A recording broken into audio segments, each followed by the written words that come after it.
नमस्कार बच्चों। ठक्कर बप्पा कॉलोनी मनपा हिंदी शाला में आप सभी बच्चों का स्वागत है। मैं हूं शशि बाला जायसवाल।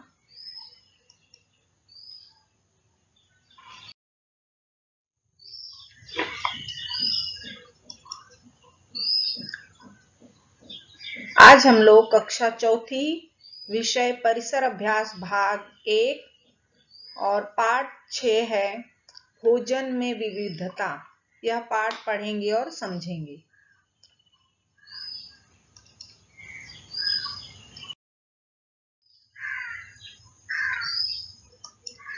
बच्चों, पाठ का नाम क्या है? भोजन में विविधता। विविधता अर्थात एक ही प्रकार का जो अन्न है उससे हम कई खाद्य पदार्थ बना सकते हैं। विविधता मतलब अलग अलग।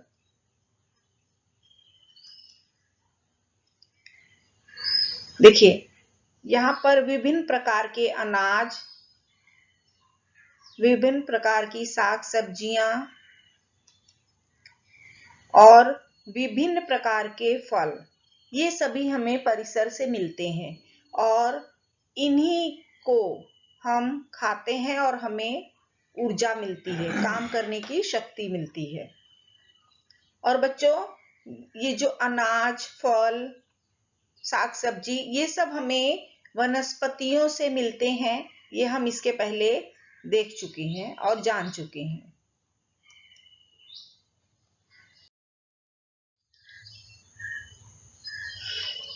हम अपने दैनिक आहार में बाजार से खरीदकर लाई गई सब्जियों तथा अनाजों का उपयोग करते हैं। इस संदर्भ में आओ हम नीचे दी गई कृति को पूर्ण करेंगे। बाजार या दुकान से कौन से अनाज या साग सब्जी तुम खरीद कर लाते हो, उसे समझो। तो बच्चों, हमें दैनिक जीवन में अनाज या साग सब्जियों की जरूरत पड़ती है और उसको हम दुकान या बाजार से खरीद कर लाते हैं। तो हम क्या क्या खरीद कर लाते हैं वो देखते हैं। अनाज में हम क्या खरीदते हैं? गेहूं, चावल, ज्वार, बाजरा, उसी तरह दाल, ये तूर की दाल है, मसूर की दाल, ये सब अनाज है जो हमें भोजन पकाने के लिए रखते हैं और हम इनको खरीद कर लाते हैं। इसी तरह साग सब्जी, ये देखिए मेथी का साग है, उसी तरह पालक, आलू, बैंगन, गोभी, टमाटर, भिंडी,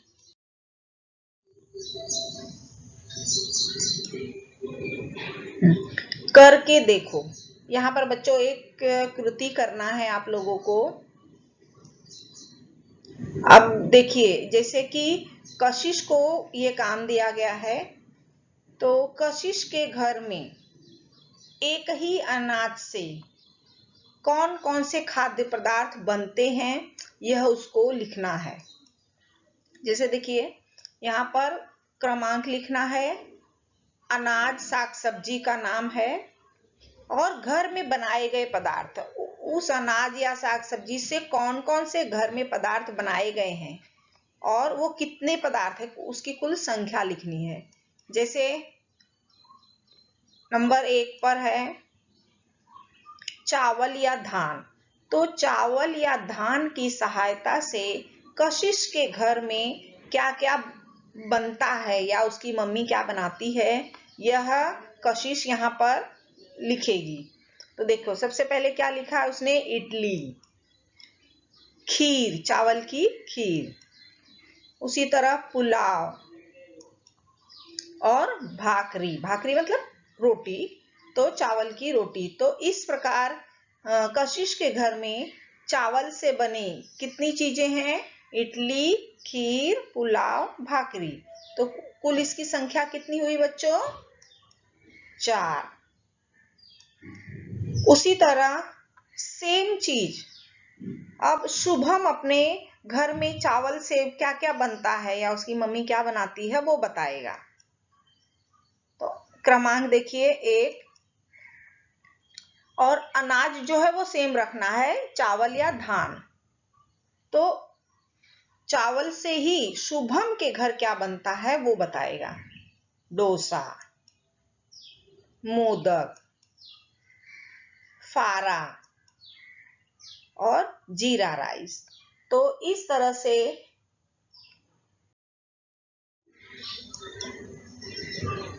बताओ तो।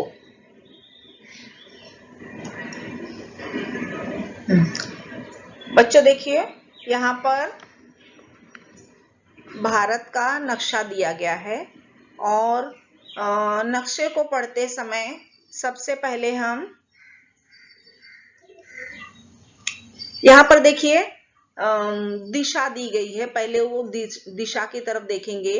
जो ऊपर की तरफ है, जो ऊपर की तरफ रहता है वो उत्तर दिशा है, और उसके ठीक नीचे विपरीत दिशा में दक्षिण दिशा है, और लेफ्ट में पश्चिम और राइट में पूर्व दिशा है।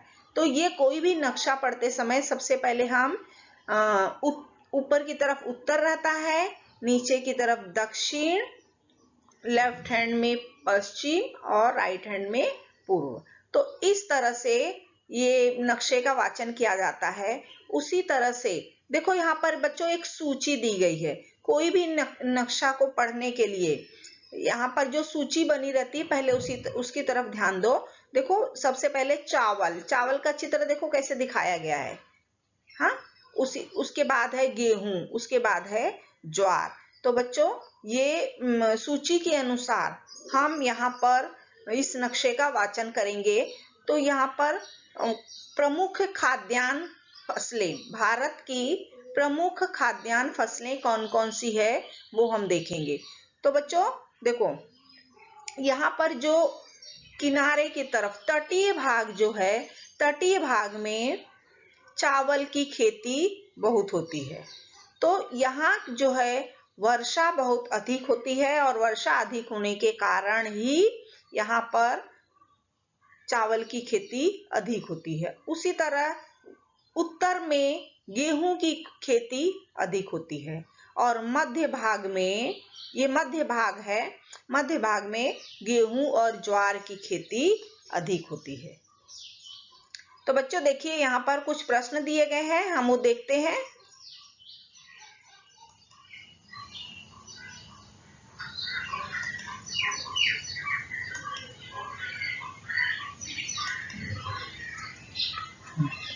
सागर के तटीय क्षेत्रों में कौन सी फसल अधिक मात्रा में उगाई जाती है? अभी हमने देखा था कि तटीय क्षेत्रों में कौन सी फसल अधिक होती है बच्चों? चावल की। Very good. तो सागर के तटीय क्षेत्रों में चावल की फसल अधिक मात्रा में उगाई जाती है। उसी प्रकार है उत्तर भारत में कौन सी खाद्य फसलें बोई जाती हैं? उत्तर भारत, ये भाग जो है उत्तर भारत का है, तो वहां पर गेहूं की खेती अधिक मात्रा में होती है। और उसके बाद है मध्यवर्ती क्षेत्र में कौन सी प्रमुख खाद्य फसल उपजाई जाती है? तो मध्यवर्ती भाग में गेहूं और ज्वार की प्रमुख खाद्य फसल उपजाई जाती है।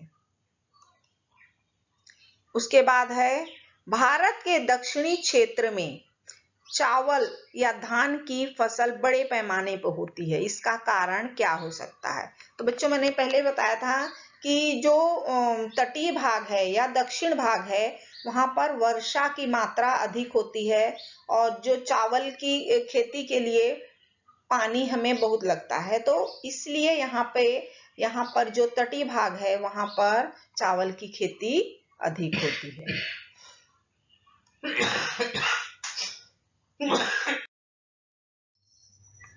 हमारे देश में खेती का व्यवसाय सर्वत्र किया जाता है।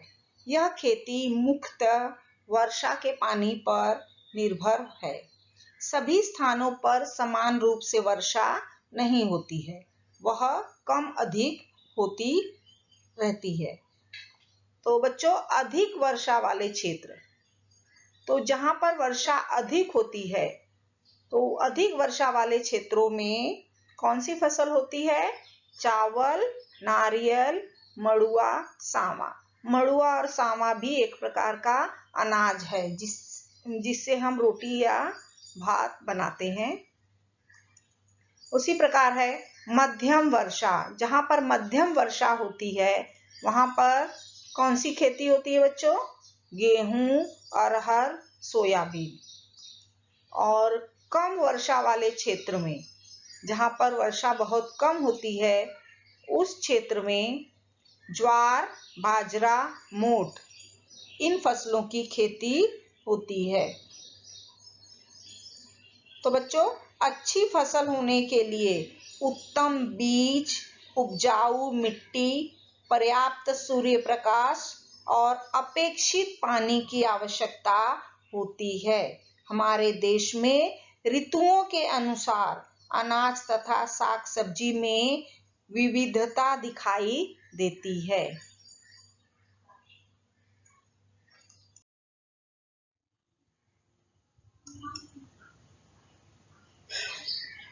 करके देखो। देखिए बच्चों, यहाँ पर एक फल विक्रेता है और आपको क्या करना है कि उसकी दुकान पर जाना है और उस फल विक्रेता से कुछ जानकारियां, उसके पास कौन कौन से फल हैं और उससे कुछ जानकारियां प्राप्त करना है। कौन से फल पूरे वर्ष भर बिक्री के लिए मिलते हैं? वर्षा ऋतु में न मिलने वाले फल कौन से हैं? गर्मी की ऋतु में कौन से फल बिक्री के लिए होते हैं? किस ऋतु में बहुत अधिक मात्रा में फल मिलते हैं? किस ऋतु में फलों की उपलब्धता कम हो जाती है? तो बच्चों, इस प्रश्न का उत्तर आपको फल विक्रेता जो है उससे पूछना है और जानकारी प्राप्त करना है। तो चलो देखते हैं उत्तर। कौन से फल पूरे वर्ष भर बिक्री के लिए मिलते हैं? तो बच्चों, कुछ ऐसे फल हैं जो पूरे वर्ष भर मिलते हैं, जैसे सेब, अनार, केला, पपीता। तो ये जो फल हैं वो लगभग पूरे वर्ष भर मिलते हैं। वर्षा ऋतु में न मिलने वाले फल कौन से हैं? वर्षा ऋतु में न मिलने वाले फल, तो बच्चों वर्षा ऋतु में कौन से फल नहीं मिलते हैं?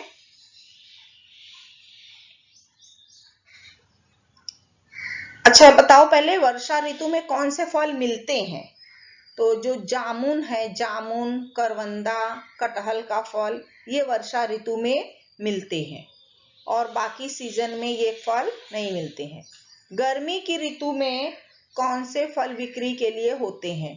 तो गर्मी में बच्चों कौन से फल आते हैं? खरबूजा, तरबूज, उसी तरह आम, ये फल जो है वह गर्मी में मिलते हैं। किस ऋतु में बहुत अधिक मात्रा में फल मिलते हैं? शीत ऋतु में बहुत अधिक मात्रा में फल मिलते हैं।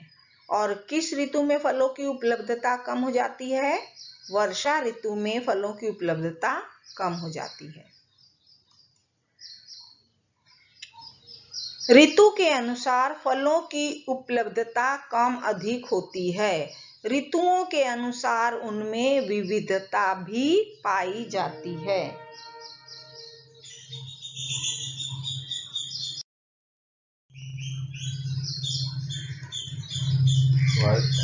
थोड़ा सोचो बच्चों। देखो यहाँ फल के चित्र दिए गए हैं, केला, पपीता, सेब,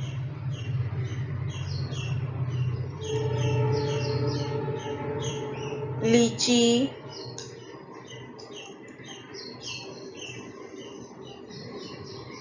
खरबूजा, तरबूज, अंगूर, आम, कटहल, पेयर, चीकू, संतरा।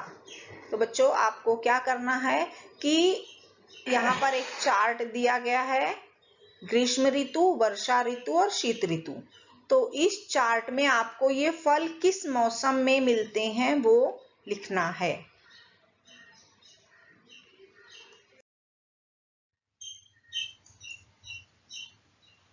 अब क्या करना चाहिए? देखिए बच्चों, यहाँ पर एक प्रश्न दिया गया है कि इरफान और सुप्रिया को बाजार से आलू बहुत सस्ते मिले हैं, वे आलू की सब्जी खाते खाते ऊब गए हैं। तुम उन दोनों को आलू से बनाए जाने वाले पदार्थों की जानकारी दो। तो बच्चों, आलू की सब्जी के अलावा हम आलू से और क्या क्या बना सकते हैं वो बताना है। तो देखिए यहाँ पर ये क्या है, आलू की पूरी, आलू का पराठा, फिर उसके बाद है आलू की भजिया, ये आलू और साबूदाने से साबूदाना वड़ा बना है।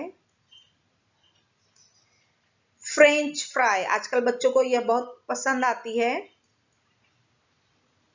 समोसे, आलू की सब्जी, मेथी के साथ है आलू की सब्जी।